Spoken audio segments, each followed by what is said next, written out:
the Chattahoochee River, home to a variety of plants, animals, and indigenous people for thousands of years. A tranquil place. But in July of 1864, this place was far from tranquil, as Union and Confederate forces battled across a 6-mile line of defenses known as Johnston's River Line. Hi, I'm Kevin Hill with Cobb County Parks. I'm here today at Discovery Park in Mableton, near the banks of the Chattahoochee River. Here, a line of special Civil War earthworks and fortifications were constructed, unique to their time. Sometimes called the Maginot Line of the South, they're only found right here in Cobb County. Today we'll explore what makes these special fortifications so special and unique, and why Johnston's last bastion failed here at the Chattahoochee. All this coming up on this edition of Finding History. In 1864, the American Civil War raged on. What many thought would be a short war has entered its 4th year, bringing death and destruction to thousands. Then, in the spring of 1864, the war came to Georgia. The target? Atlanta. Fire! Cover arms. Jefferson Davis is fully aware of the strategic importance of Atlanta. That's probably the one place in the Deep South that the Confederates must hold. It is the strategic railroad hub of the Deep South. It is a manufacturing center. And, of course, there is the political element of this whole thing, which is that Lincoln is up for re-election in the northern states, and this campaign has become something of a referendum on the conduct of the war. And Lincoln's Republican Party needs significant victories to convince a doubting northern population that the war is winnable. And the Confederates, understanding this, know that if they can hold off the Union troops long enough and inflict enough casualties, if they can hold Atlanta, then maybe the peace candidate, George McClellan, nominated on a platform of a negotiated peace with the Confederacy, well, maybe McClellan would win the election, and maybe the Confederates could still pull out some kind of a negotiated agreement that might result in their independence. So these are big stakes that we're playing for here in the Atlanta campaign. This is everything that the war is really on the line at this point. The future of the nation is really on the line at this point. This set the stage for the Atlanta campaign. Although the stakes were high, the odds were definitely not even. So let's talk about the Atlanta campaign. Let's talk about the two combatant armies. General William T. Sherman is 44 years old. He has actually technically under his command an army group of 3 armies: Army of the Cumberland, Army of the Tennessee, Army of the Ohio, something around 110,000 men at the beginning of the campaign. These are mostly all seasoned veterans. They're Western men from the western states, i.e. west of the Appalachian Mountains.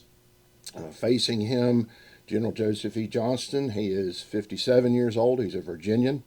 Well-respected general, not such a good combat record. His army starts out initially at 55,000. He gets reinforcements a couple of weeks into the campaign, brings him up to about 70,000. That's the largest field army that the Confederacy has at the time. So he's gotten all the resources that the Confederacy can give him. But these men have tasted defeat. At least a quarter of that army was captured at some point in the war at Fort Donelson or Vicksburg. So these men do know the taste of defeat, and they have had a string of defeats throughout the Western theater. Whereas Sherman's men, very confident, and they have known almost nothing but victory throughout their campaigns up until this time. Johnston establishes a defensive line. Sherman flanks around it. And that's where that 3-2 advantage of troops does pay off, because Johnston is unable to hold really any line for very long. His best stand is at Kennesaw Mountain, and that's for about 2 weeks.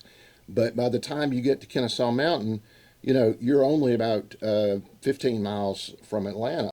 At Kennesaw Mountain, the Confederates had dug in along a strong defensive line that the mountain offered. Sherman, thinking that Johnston had overextended his line, ordered a frontal assault on the mountain in an attempt to break through the lines, but was fiercely repulsed, resulting in heavy Union casualties.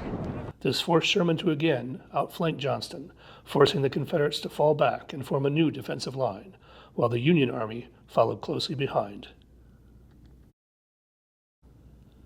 General Sherman had every intent on catching the Confederates out in the open, or in the confusion of crossing the Chattahoochee River. He pressed his generals hard at all costs to catch up and engage with Johnston's army. When the Federal armies reached Rough Mill along Nickajack Creek, however, they were surprised to see well-entrenched infantry and artillery. Here a strong line had been established by the Confederates. The 39th Ohio, led by Colonel Noyes, asked for permission to take the position, saying, "We can and will take the enemy's works. All we need is the order." On July 4th, the order was given, and the Fuller's Brigade sprang forth, charging across open fields through hail of bullets and shell. In a matter of minutes, a swarm of Union blue charged across the fields and over the Confederate works, which was captured and held as they raised the flag over their conquest. This was the only position taken by charge during the Atlanta campaign. With the line broken, the Confederates fall back yet again to another strongly prepared line along the Chattahoochee River, a 6-mile line of defenses known as the River Line. The River Line was the brainchild of Confederate General Francis A. Shoup. I think when one starts investigating what we now refer to as the Chattahoochee River Line, in order to fully understand how the line came into being, why it was constructed in the manner it was, I think you really need to study the officer who created the concept. Fascinating story, Francis Shoup. He was a native of Indiana, and he graduated West Point. One of his first assignments out of West Point was in Florida, and he loved his time in Florida. He left the Army, became a practicing attorney in St. Augustine. So when the American Civil War began and the state of Florida seceded, Shoup sided with the Confederacy. This was in 1861. So if we fast forward to the summer and early fall of 1864, Shoup has now found himself with the Army of Tennessee, which was the major Confederate force combating Major General William Tecumseh Sherman here in Georgia during the Atlanta campaign, which began in early May of 1864. Shoup was actually in charge of the artillery for the Army of Tennessee. So fast forwarding to June, around the 18th of June, 1864, the Confederate forces, along with Sherman's 3 armies, they're still facing off along the Kennesaw Mountain line. They've not yet fought the Battle of Kennesaw Mountain, which would not be fought until the 27th of June. On or around the 18th, Shoup, and remember, he's in charge of the artillery, and he's got plenty to do to try to get ready to get things in place at Kennesaw Mountain. He approached Confederate General Joseph E. Johnston, who was in command of the Confederate forces, with this concept of the river line. Johnston immediately approved it, and that same day, before nightfall on the 18th, Shoup was already standing along the banks of the Chattahoochee River. Johnston had ordered a special train to come up out of Atlanta to pick Shoup up just near Marietta and take him down to the Chattahoochee River. So Shoup gets off the train, goes over for the first time, puts eyes on the ground, starts studying the terrain, and pretty quickly, with the assistance of other Confederate engineer officers, those whose job it truly was to be designing things like this, and they began the process of constructing the river line. The design of the river line was years ahead of its time. Soldiers at the time were used to digging in, but Shoup's design involved a series of arrow-shaped log forts built above ground, 10 to 12 feet in height, and connected by interlocking log stockades with artillery placed at the rear of each angle. This allowed overlapping fields of fire, as each fort could support the one next to it. So the unique concept was inside, again, if you're looking down from above, we're looking at this arrowhead shape. there was a ledge that ran across the front two sides that come out to the point. Military term, it's called a banquette. It's a fancy term for a ledge for soldiers to stand on and fire on their opponent when they launch an attack. So Shoup had designed them with the thought that 80 soldiers would be positioned in each one of these Shoupades. Half of those 80, 40 roughly, would be down in the pit. They're not standing up on this ledge getting shot at. They are loading and reloading rifles and handing them up to those troops on the banquette so they can continue to put down fire. You know, most of them had single shot rifles. There were some that had repeaters, but small number. You've got 80 troops, 40 standing up top the banquette. They come under attack. Initially, those artillery pieces, one pointing to the left, one pointing to the right, would start lobbing shells at long range. As your opponent gets closer, you might change the artillery shells to canister, which turns the cannon into like a giant shotgun. Lead balls spewing out in a wide direction, wreaking havoc on anything and everything in its front. And then if the attacker continues to get closer, those soldiers in the Shoupades can start putting down rifle fire. So the concept makes sense if you think about it. And again, holding each of these positions with about 80 troops, that would have enabled Johnston to take the vast majority of the Army of Tennessee and maneuvered left, right, attacked. We'll never know because it didn't play out that way, but it gave him options. They impressed over 1,000 enslaved African Americans to come out and work to build the river line. And so backbreaking work, shovels, axes, picks, etc. One of these enslaved individuals managed to escape his captors and bravely made his way to the Union lines, dodging a hail of bullets and shell along the way. There he told General Sherman how he and thousands of others had been forced to work on this extensive line of defenses and described some of its strength. I confess I had not heard beforehand of the existence of this strong place in the nature of a tete-de-pont, and had counted on striking Johnson an effectual blow in the expected confusion of his crossing the Chattahoochee, a broad, deep river then to his rear. The river line proved one of the strongest pieces of field fortification I ever saw. Major General William T. Sherman. Largely as a result of this brave individual, Sherman chose not to fall into the trap that had been laid before him. Instead, he ordered a large portion of his army to take up position opposite the river line along Nickajack Creek and to bring as much artillery to bear as possible upon the Confederate line to pin them down in their positions, while other elements of his army searched for safer crossings further upstream. For the Union men, the marshlands along the Chattahoochee and its lowland creeks were a far cry from the plains of Illinois or Ohio. No former position occupied by the regiment had ever compared with the one at Nickajack in density of small growth of timber, canebrake, tangling vines, and rank growth of vegetation covering the whole surface along the creeks, in the swamps, and on the bottom lands of the Chattahoochee River. The presence of various insects, venomous worms, and reptiles caused great annoyance, and the added persistent and deadly fire of the enemy's sharpshooters made the position very uncomfortable. General Henry Wright, 6th Iowa Infantry. This was a location of Battery D of the 1st Illinois Light Artillery. Private Edward Kinnery recounts an amusing tale that took place here. Lieutenant Cunningham was sent with 2 pieces and massed his guns near the bank of the river.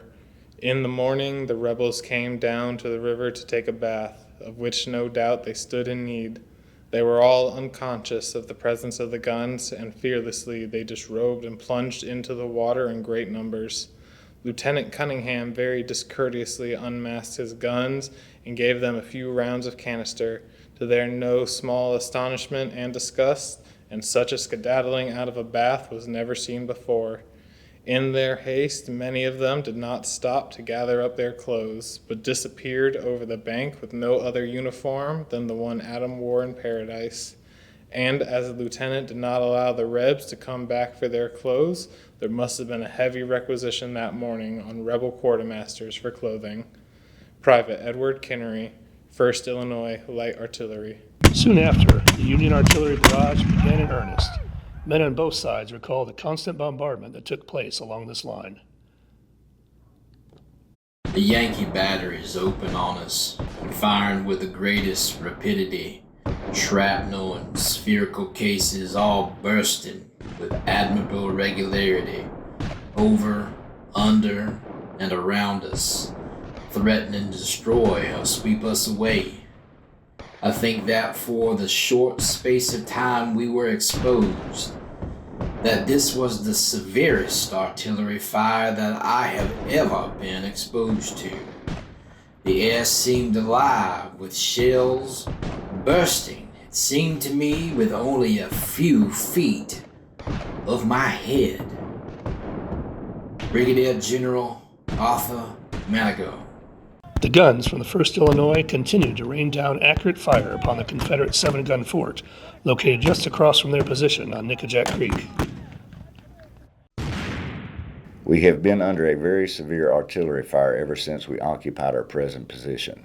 A fragment of a shell entered one of my embrasures yesterday, striking the face of the piece, damaging it slightly, and slightly wounding 6 men. Had to send the gun to the rear to be repaired. It was marvelous that it only slightly wounded 6 and seriously hurt no one. It was a chance shot, and I hope that they will not repeat it. Captain Herbert Dent, Dent's Alabama Battery. The artillery fire was not all one-sided, however. The guns of the Confederates responded in kind. All of a sudden, 7 pieces, 3 20-pound Parrott guns, and 4 of the smaller caliber tore loose one after another in rapid succession, to the great satisfaction of the boys, who sent up cheer after cheer. Each discharge was greeted in the same manner until they had fired 10 shots to the gun, when they ceased. The enemy, in the meantime, were not idle. They opened up on our little fort with 3 or 4 batteries. It seems if they were determined to batter it down, but it still stands before them with its 2 flags flying defiantly as ever. Their men kept up a continual cheering all the time. They continued firing until after dark. It was a pretty sight to see their shells flying through the air with their fuses burning. I say pretty, but it would have been more so had they been going in some other direction. Private John Crittenden, 34th Alabama Infantry. As the cannon fire continued, Sherman set his real plan in motion. Sherman, in addition to sending his cavalry troops and Schofield's troops up to Roswell, he's also sending additional troops down to the left flank of the Confederate lines. That's a broken record. All throughout the Atlanta campaign, Sherman had always tried to go around the left flank of the Confederate line. And I believe in this particular instance, he fooled General Johnston into believing that he was going to do that once again. But for the first time during the Atlanta campaign, Sherman doesn't go around the left, he goes around the right. There was literally a handful of Confederate, primarily Home Guard and militia units up in the Roswell area on the Atlanta side of the river. Not enough to pose any threat to the Federals at all. At Roswell, Fuller's Ohio Brigade waded across the Chattahoochee River, which was more than waist deep, while a band standing midstream played Yankee Doodle. Meanwhile, a detachment of General Edward McCook's cavalry crossed the river naked, carrying nothing but their guns, cartridge boxes, and hats. General McCook described the scene, saying, "Reaching the other side, Brownlow's force captured 4 men. They would have got a lot more, but the rebels had the advantage in running through the bushes with their clothes on." Upon learning that the Union forces had crossed the river, General Johnston ordered a retreat from the river line. General Shoup was busy fortifying the line when he received the news. I need not attempt to say what a blow it was to me. I took a long look at the works into which my heart had gone to such a degree, and felt that the days of the Confederacy were numbered. General Francis A. Shoup. He had created this monstrosity that, in his mind, and as he said, he believed the Confederates could have held forever. And here they are, they have basically just gotten into it, finished the sections of the line that were not done, and now we're leaving. And Shoup was just beside himself. And to his dying day, he never was able to get over the fact that his baby, if you will, did not get a chance to shine along the banks of the Chattahoochee. Around 10 o'clock on the night of July 9th, Stevenson's battery delivered its guns, fell into the forming lines of infantry, and leaving the usual picket line to guard our retreating steps, quietly fell back to the pontoon bridges. By the light of a full moon, the slowly marching men seemed magnified as like a vast procession of swaying giants as they crawled along slowly over the narrow, heaving bridge. The river lapped softly at our feet, along the sides of the pontoon boats, beautiful yet threatening, for its swift waters were deep and the steep banks straight and dark, out of whose gloomy, densely wooded sides poured the endless columns of our men. Private P.D. Stevenson, 5th Company, Washington Artillery. The next morning, Union soldiers occupied the abandoned works. In the midst of terrific shelling during the 9th, sorties were made with varying success by both sides, and on the 10th, at daylight, it was found that the enemy had evacuated his fortifications and retreated to the south side of the river. The abandoned works were found to be the strongest encounter during the campaign. If there had ever been any doubt or want of confidence in his skill and ability of General Sherman to successfully direct the campaign, it all vanished when the Confederates crossed the Chattahoochee River. General Henry Wright, 6th Iowa Infantry. We now commence the real game for Atlanta, and I expect pretty sharp practice, but I think we have the advantage, and I propose to keep it. Major General William T. Sherman. Upon hearing the news that the Confederates had retreated across the river, Confederate President Jefferson Davis relieved General Johnston of his command and replaced him with John Bell Hood. Hood makes several bold but reckless and costly attacks around the city of Atlanta, and as a result, effectively bleeds away the Army of Tennessee.